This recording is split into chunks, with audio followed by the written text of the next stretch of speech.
नमस्ते, अभिवादन आपका इनोसेंट इन्वेस्टर के इस नए वीडियो में आपके लिए डिस्क्लेमर्स के बाद बात करेंगे स्टेट बैंक ऑफ इंडिया की। 400 के लेवल पे स्टेट बैंक ऑफ इंडिया बहुत ही बेहतरीन क्लोजिंग दिया है, लेकिन क्या ये बेहतरीन क्लोजिंग आपके लिए बहुत अच्छी चीज़ बनाएगी?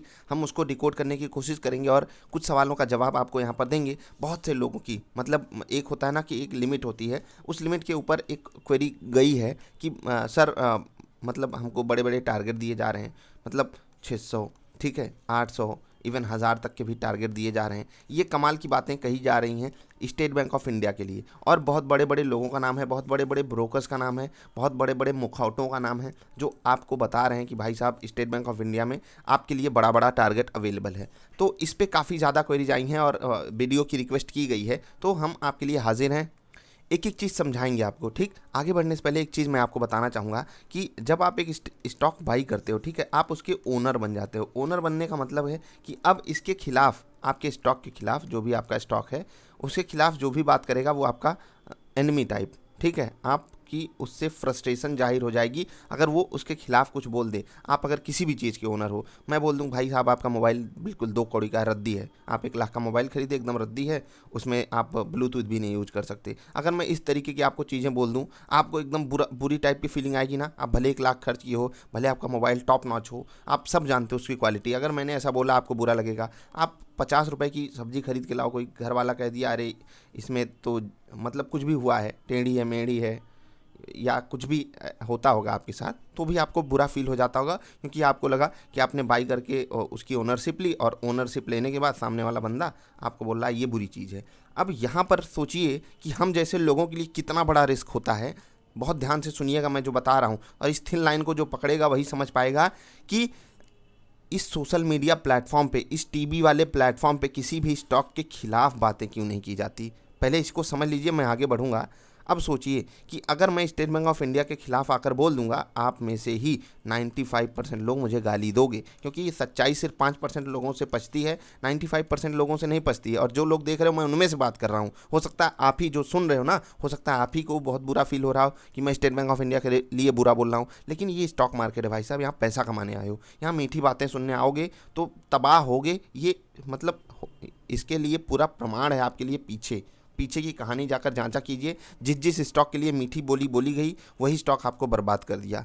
ठीक, अभी हम आगे बढ़ेंगे, चीज़ों को आपको समझाएंगे। अब थोड़ा सा रेशनल डिसीजन आप तभी ले सकते हो जब आप ये सोचा करो चलिए मान लेता हूँ एक बार के लिए मेरे पास स्टॉक है ही नहीं। ठीक, अब आगे बढ़ते हैं, और थोड़ी मीठी बोलियों से बचिए, नहीं तो उसमें जो मीठा जहर है वो आपको कहीं का नहीं छोड़ेगा। अभी 400 पे क्लोजिंग है। टेक्निकली बहुत ही बेहतरीन क्लोजिंग दिया है स्टेट बैंक ऑफ इंडिया ने, जैसे कि बाजार ने 15,000 प्लस पे जो क्लोजिंग दी है, भले 2 ही पॉइंट की दी, लेकिन होता है ना साइकोलॉजिकली हम मजबूत दिखाई दे रहे हैं। अगर कल को ग्लोबल मार्केट से कोई दिक्कत नहीं आती है, हम ऊपर जाने के लिए बिल्कुल तैयार खड़े हैं, धूम मचा देंगे।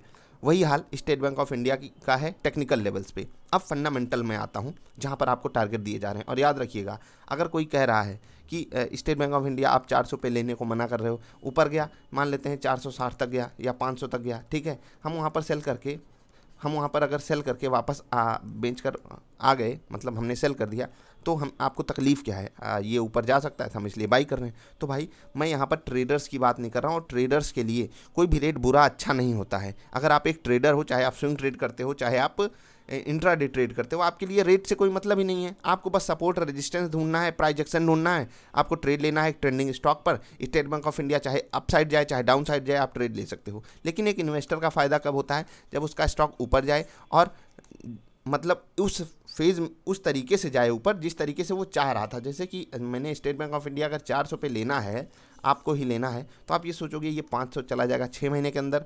हो सकता है कि 2-3 साल में ये 800 का रेट भी दिखा दे, जो कि क्लोज टू डबल हो जाएगा, और ये बहुत ही बेहतरीन रिटर्न होगा स्टॉक मार्केट में एक अच्छी कंपनी में लगाकर। लेकिन होगा क्या, एक्चुअली में होगा क्या, ये 400 से 600 जाएगा, ठीक है, 600 जाएगा और आप 800 के इंतजार में बैठे रहोगे। ये 600 से 650 जाएगा, आप 800 के इंतजार में बैठे रहोगे। 650 से 550 आएगा, ठीक है, 550 से 450 आएगा, 450 से 350 आएगा, और फिर आप 800 के इंतजार में बैठे रहोगे। अब तो आप लॉस में भी आ जाओगे, फिर क्या करोगे, सोच कर देखा कीजिए। और ये हर बार की कहानी है, एक बार की नहीं। अब आप सोचोगे कि बड़े बड़े लोग बड़े बड़ा टारगेट क्यों दे रहे हैं। जी हाँ, हो सकता है उनका एक बार के लिए टारगेट सब कुछ सही हो जाए, लेकिन ये सोचिए वो यहाँ पर बिल में घुस गए थे, आपको यहाँ बोल रहे थे नहीं लेना नहीं लेना नहीं लेना नहीं लेना, धपली बजा रहे थे ना, हम जैसे लोगों के खिलाफ वो ढपली बजवाई जाती है। ठीक, ध्यान से सुनिएगा। मैं कहता हूं अगर रिटेल इन्वेस्टर को आप कुछ भी नहीं पता होता, वो देखता कि स्टेट बैंक ऑफ इंडिया हमको 150 पे मिल रहा है, वो आकर खरीदता, क्योंकि वही स्टॉक उसको 350 पे भी कुछ दिन पहले, कुछ महीनों पहले मिल रहा था, तो वो खरीदता ना। एचडीएफसी बैंक वो 800 पे आकर खरीदता या नहीं? कोटक महिंद्रा बैंक 1000 रुपये पे आकर खरीदता कि नहीं? खुद आप बता दीजिए। मैं बैंकों की बात कर रहा हूँ, बहुत से अच्छे स्टॉक्स थे जो बहुत ज़्यादा चीप अवेलेबल थे, वो उनको आकर खरीदता या नहीं? वो खुद खरीद लेता। अगर उसको खुद मतलब वो अगर खुद से डिसीजन ले रहा होता, लेकिन उसके खिलाफ षड्यंत्र था। बहुत से बड़े बड़े यूट्यूब वाले, बहुत से बड़े बड़े मीडिया चैनल्स, बहुत से बड़े बड़े अखबार आपको लेने के लिए मना किए हैं, और इसका प्रूफ आप जाकर देख सकते हो 8000 के लेवल पे। ठीक है, 8000 के लेवल तक भी आपको लेने के लिए मना किया गया है। ये तबाही नहीं तो और क्या है? सिंपली आपको कोई भी बता देगा बाय ऑन डिप्स करो, आपको ऐसा करना है वैसा करना है, लेकिन उसका एक सेट ऑफ रूल होता है। उस रूल को जो फॉलो किया होगा, आज वो 100% के आसपास गेंस में है, 100% के आसपास गेंस में है।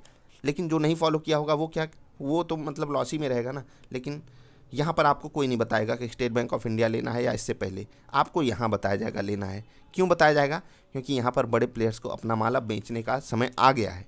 याद रखिएगा, उनको अपना माल बेचने का समय आ गया है। अब वो सिर्फ और सिर्फ यहाँ पर ट्रेडिंग करेंगे, अपनी पोजीशन को हेज करके रखेंगे। उनके पास ढेर सारे ऑप्शंस होते हैं, आपको पता है। वो इसके ऊपर अगर खरीदारी करेंगे भी 425 के ऊपर, तो अपनी पोजीशन को हेज रखते हुए करेंगे, ब्रेकआउट ट्रेडिंग करेंगे, वो स्टॉप लॉसेस को मेंटेन रखेंगे। लेकिन हम आप जैसे मासूम निवेशक, जिनको बता दिया गया है, लॉलीपॉप दे दिया गया है, 500 का टारगेट, 600 का टारगेट, 800, 1000 का टारगेट 4 डिजिट में चला जाएगा, वो बेचारे बैठे रहेंगे। और इसीलिए मैं आपको फिर से वार्निंग दे रहा हूँ, बहुत बड़ी सख्त वार्निंग दे रहा हूँ।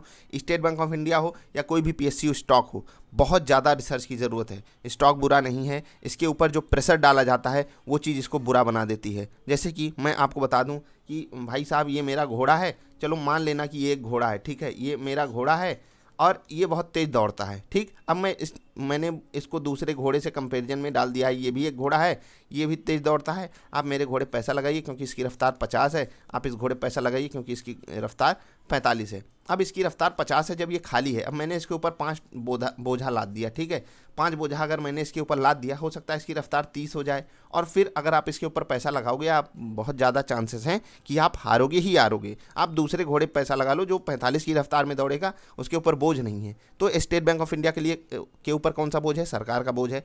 पूरे मतलब येस बैंक को संभालने वाला कौन है? State bank of India. कहीं भी दिक्कत आएगी, क्राइसिस आएगा, स्टेट बैंक ऑफ इंडिया संभालेगा। और दूसरी चीज़ आपको समझनी इस तरीके से, अब आप सोचोगे अगर जिम्मेदारी दी जा रही, पैसा भी कमाएगा, भाई पब्लिक सेक्टर बैंक है तो थोड़ा सा प्रॉफिट यहाँ पर बाद में देखा जाता है, पहले भलाई देखी जाती है। सामने वाली चीज़ अच्छी हो जाए, देश में कोई संकट ना आ जाए, उसको संभालना पड़ेगा। और ये रियलिटी है। State bank of India Bharat को चलाने वाला टाइप का एक बैंक है, इतना बड़ा है, ये समझ लीजिए। ये अगर एक दिन इसका सर्वर जाम हो जाए ना, तो समझ लीजिए तबाही आती है इंडिया में। खैर, आगे बढ़ते हैं। अब समझिए कि इस जिम्मेदारी से हमको क्यों दूर हटना है। मैं ये नहीं कह रहा हूँ आप रियल लाइफ में भी जिम्मेदारी से दूर हटिए, या स्टेट बैंक ऑफ इंडिया में आप बिल्कुल इन्वेस्टिंग मत कीजिए। आप सही लेवल्स ढूंढिए।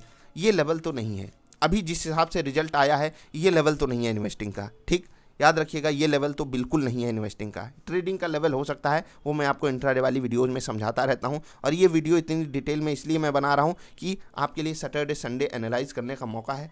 जाकर देखिए, चार्ट को समझिए, पुराने चार्ट को देखिए, स्टेट बैंक ऑफ इंडिया के आगे की कहानी को खुद रिपीट होने से बचा लीजिए। ये आपके लिए बेस्ट केस सिनारियो होगा। मैं गलत हो जाऊं, सही हो जाऊं, टीवी वाले गलत हो जाएं, सही हो जाएं, इससे आपको कोई फ़र्क नहीं पड़ेगा, क्योंकि आपके पोर्टफोलियो पे आपको प्रॉफिट एंड लॉस देखना है। ना हम देखने आएंगे, ना कोई और देखने आएगा। सबकी अपनी रणनीति होती है, सबका अपना पोर्टफोलियो मैनेज करने का तरीका होता है। मैं अपने तरीके से मैनेज करता हूँ, आप उसको पसंद हो आप उसको एंजॉय कीजिए, आपको खुद का पसंद हो खुद का एंजॉय कीजिए, या सामने वाला बंदा जो आपसे बोल रहा है उसकी मतलब होता है ना, उसकी बातों को थोड़ा सा परखा कीजिए। वो आपको किस वक्त आकर बता रहा है, जब उसके मुंह में पैसा ठूंस दिया गया है कि अब बोलो रिटेल इन्वेस्टर आकर बाई करें, ये जो यहाँ पर वॉल्यूम हुआ है उसको यहाँ पर डाइजेस्ट कराने की कोशिश हो रही है, या फिर कुछ और हो रहा है। बहुत सी चीज़ें होती हैं रिटेल इन्वेस्टर के खिलाफ। ऐसे ही नहीं, 95% रिटेल इन्वेस्टर बेचारे रिटेल इन्वेस्टर यहाँ से लॉस लेकर जाते हैं। अदरवाइज बाजार में सिर्फ 2 चीज़ें होती हैं, बाई या सेल। 50-50 का रेशियो बनता है, या तो मैं प्रॉफिट में रहूँगा या तो लॉस में रहूँगा। इस बाजार में 2 ही चीज़ हो सकती है। ये चीज़ 50-50 पे होती, अगर आपके खिलाफ षड्यंत्र ना हो रहा होता तो ये चीज़ 50-50 होती।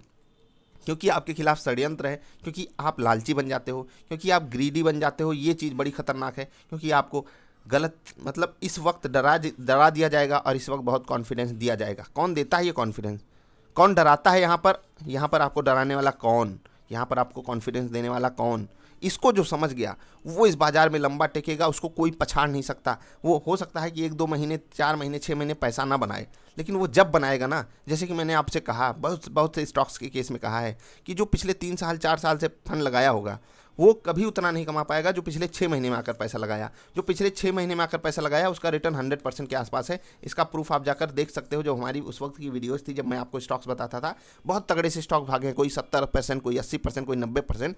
बाकी जो 3 साल पहले लगाया होगा उसका अभी रिटर्न कितना है, उसका रिटर्न होगा 40%, ठीक है, 45%। वो हमसे बहुत पीछे होगा।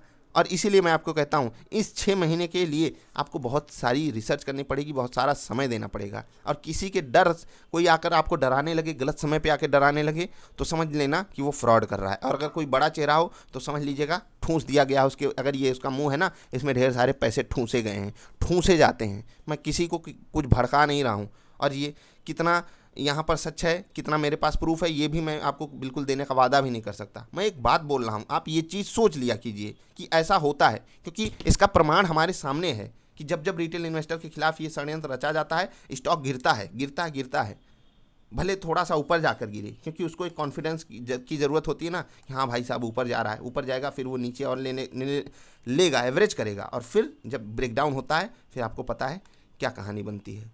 मेरे पास किसी चीज़ का कोई प्रमाण नहीं है, मैं सिर्फ आपको एक कहानी बता रहा था। यही सोचकर आप चले जाइएगा अगर आपको डिसीजन नहीं लेना है। बाकी अगर आपको सच में ये चीज़ जानने की इच्छा है तो थोड़ा सा बैक एंड डेटा टेस्ट कीजिए और ये चेक कीजिए क्या स्टेट बैंक ऑफ इंडिया पे पहली बार बड़े बड़े ब्रोकर्स का इतना बड़ा टारगेट आया है। मैं आपको चौंका दूंगा, ये जाना, मतलब आप ये जानकर चौंक जाओगे। 5 साल पहले स्टेट बैंक ऑफ इंडिया के लिए 600 प्लस के टारगेट आते थे। कितने? 5 साल पहले। आज भी 400 पे ट्रेड कर रहा है। ये आपके लिए रियलिटी है, जाकर चेक कीजिएगा कौन सा ब्रोकर कब दिया था।